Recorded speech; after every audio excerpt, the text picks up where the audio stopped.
नमस्कार दोस्तों, पॉलिटिकल जियारा पट्टा के इस चैनल पर आप सबका स्वागत है। इस वीडियो में मैं LT grade, TGT, PGT, GIC, GDC assistant professor exam के लिए एक नया टॉपिक बताने जा रहा हूं। ये टॉपिक है लोकतंत्र, डेमोक्रेसी और अधिनायकवाद।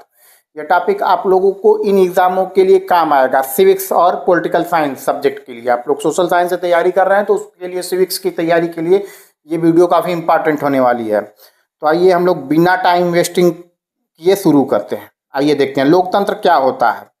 हम ये नहीं बताने जा रहे हैं कि इस वीडियो से आपको क्या फ़ायदा होगा। आप लोग खुद वीडियो देखिएगा, हमारा पीडीएफ टेलीग्राम चैनल पर है, उसको देखिएगा।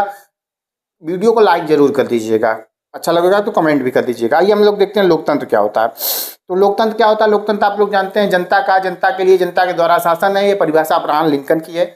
वलियान की भी यही परिभाषा है। एग्जाम में आएगा वलियान तो वलियान मार देना है, अब्राहम लिंकन आएगा तो अब्राहम लिंकन मार देना है। तो आइए डेमोक्रेसी देखते हैं। तो डेमोक्रेसी दो वर्डों से मिलकर बना होता है। पहले वर्ड का नाम है डेमोस और दूसरे का नाम है क्रेसिया। डेमोस का जो अर्थ होता है वो होता है जनता का, और क्रेसिया का होता है शासन। यानी लोकतंत्र साधारण अर्थ हो गया जनता का शासन। परिभाषा हम लोग आइए देखते हैं। तो अब्राहम लिंकन का परिभाषा वही मैंने बताया कि जनता का, जनता के लिए, जनता के द्वारा शासन है। लोकतंत्र आप लोग जानते ही हैं क्या होता है। वर्तमान समय क्या लोकतंत्र का युग चल रहा है। या तो लोकतंत्र है या तो अधिनायक फांसीवादी लोग हैं, तानाशाही लोग हैं। तो लोकतंत्र जनता के द्वारा चुने हुए लोग अगर हैं तो लोकतंत्र होता है। ब्राइस की परिभाषा देखते हैं। आप लोग को मटेरियल अभी प्री के लिए दिया जा रहा है, यानी बहुविकल्पी एग्जामों के लिए दिया जा रहा है। फैक्ट भी के साथ साथ कुछ कॉन्सेप्ट भी दिए जा रहे हैं, लेकिन जो ओरिजिनल आंसर राइटिंग होता है वो ये तैयार होने के बाद हम करवाएंगे बाद में आप लोगों का। ब्राइस की देखिए क्या परिभाषा है। तो ब्राइस ने कहा है कि किसी विशेष वर्ग में न होकर संपूर्ण जन समुदाय में होता है। पूछा जाएगा एग्जाम में, संपूर्ण जन समुदाय में होता है। ऐसी परिभाषा किसने दिया है? तो ब्राइस ने दिया है। ब्राइस की परिभाषा इनमें से क्या है? इसीलिए क्या बताता है? लोकतंत्र वह शासन है जिसमें प्रत्येक व्यक्ति का एक भाग है, जिसमें प्रत्येक व्यक्ति का एक भाग हो, इसीलिए बताता है। हेरोडोटस क्या बताया? प्रशासन, प्रजातंत्र वह शासन है जिसमें राज्य की सर्वोच्च शक्ति संपूर्ण जनता में निवास करती है। हेरोडोटस का परिभाषा। हर्नसा, लोकतांत्रिक समाज वह है जिसमें समानता के विचार की प्रबलता हो, समानता का सिद्धांत प्रचलित हो। लोकतंत्र की परिभाषा में समानता की बातों को कौन जोड़ा है? एग्जाम में ऐसे क्वेश्चन आ जाएगा, हर्नसा जोड़ा है। ठीक है, तो ये सब पीडीएफ हमारा काफी इंपॉर्टेंट है, आप लोग ध्यान दीजिएगा। लोकतंत्र के कितने प्रकार होते हैं? तो आइए हम लोग देखते हैं जो लोकतंत्र है वो कितने प्रकार, दो प्रकार का पाया जाता है, प्रत्यक्ष लोकतंत्र, अप्रत्यक्ष लोकतंत्र। प्रत्यक्ष लोकतंत्र का घर पूछेगा किसको कहा जाता है, तो कहा जाता है स्विट्जरलैंड को। ठीक है, यहाँ जनता क्या है, जैसे नियम कानून बनाने के लिए जनता खुद आती है, बैठती है, नियम कानून बनाती है या उसका शुरुआत करती है, उसको क्या कहेंगे? डायरेक्ट डेमोक्रेसी कहेंगे। रूसो इसको सच्चा लोकतंत्र कहता है। तो जो डायरेक्ट डेमोक्रेसी है इसका समर्थक कौन है? तो इसका समर्थक है रूसो। इसके कौन कौन टूल्स हैं? जैसे पूछा जाएगा डायरेक्ट डेमोक्रेसी का मतलब तो है, लेकिन कि डायरेक्ट लोकतंत्र, लेकिन उसके टूल क्या क्या है?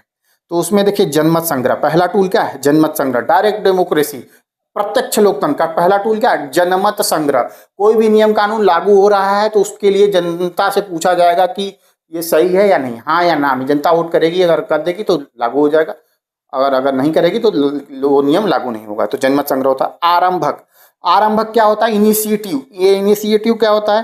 तो इनिशिएटिव देखिए ये होता है कि कोई भी कानून की शुरुआत कौन करेगा? जनता करेगा। जनता द्वारा मांग की जाती है कि हमारे यहाँ ये कानून बनाया जाए, तो वो वहाँ पर देखिए स्विट्जरलैंड में जो इनिशिएटिव पाया जाता है दो प्रकार का है। एक तो पूरा जनता ही प्रस्तावित कर देती है कानून का प्रारूप के साथ और इनिशिएटिव कर देती है। इसमें है कि 1 लाख लोग 6 महीने के अंदर अगर साइन करके भेजते हैं तो वो आरंभक माना जाएगा और वहाँ से कानून बनेगा। दूसरा ये है कि जनता केवल मेन चीज़ें बता देती है, बाकी काम वहाँ का फेडरल असेंबली करता है स्विट्जरलैंड में, तो इसको आरंभक कहते हैं।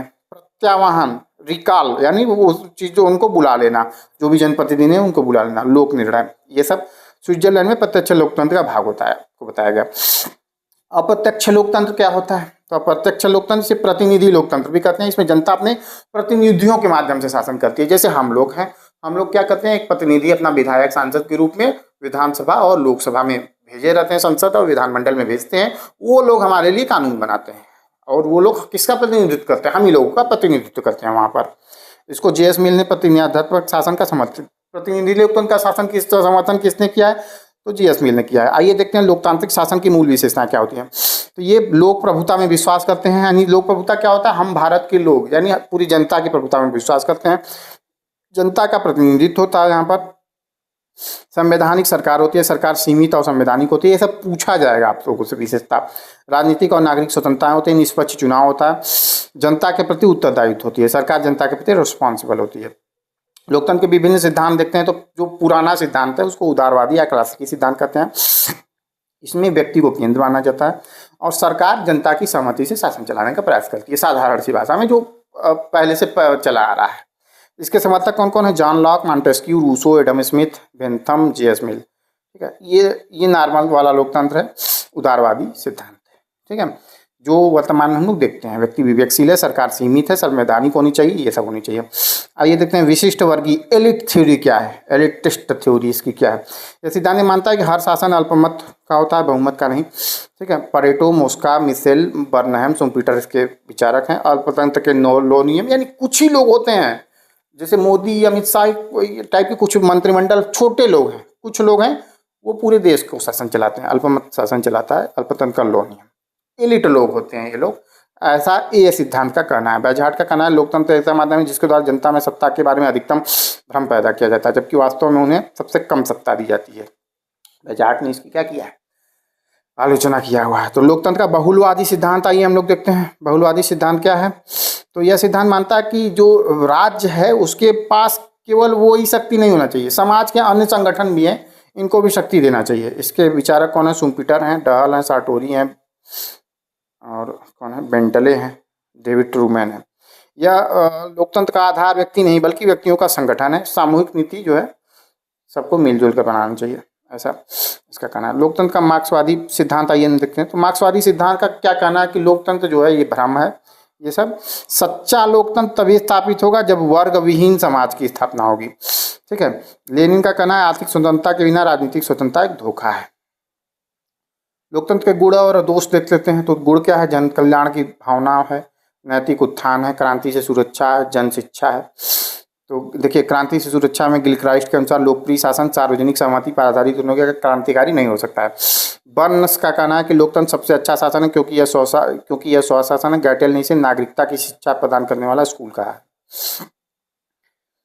दोष देखते हैं। तो अयोग्यता की पूजा, लैकी ने लोकतंत्र को निर्धनतम, अनभिज्ञतम, अयोग्यतम लोगों का सरकार कहा है। भ्रष्ट शासन व्यवस्था, हाप्सन के अनुसार धनिक का धन, निर्धनों की निर्धनता लोकतंत्र को भ्रष्ट कर देती है। लोकतंत्र की आलोचना करने वाले विचारक हैं टेरीलैंड ने लोकतंत्र को दुष्टों और कुलीन तंत्र कहा है। लूडोविसी प्रजातंत्र मृत्यु की ओर ले जाता है, ऐसा इन्होंने कहा है।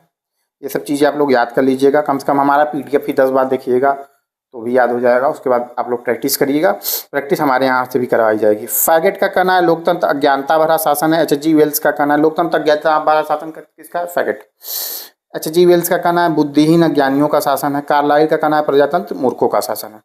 लोकतंत्र की सफलता हेतु कुछ चीज़ें, शिक्षित और जागरूक जनता होनी चाहिए, आर्थिक समानता होनी चाहिए, और क्या नागरिक ये होना चाहिए। ठीक है, वीडियो देखने के लिए बहुत बहुत धन्यवाद। लाइक, कमेंट, शेयर, सब्सक्राइब कर दीजिएगा, जुड़े रहिएगा। बहुत जल्द हमारा ये सेगमेंट खत्म होगा, उसके बाद प्रैक्टिस वाला सेशन चलेगा। बहुत बहुत धन्यवाद।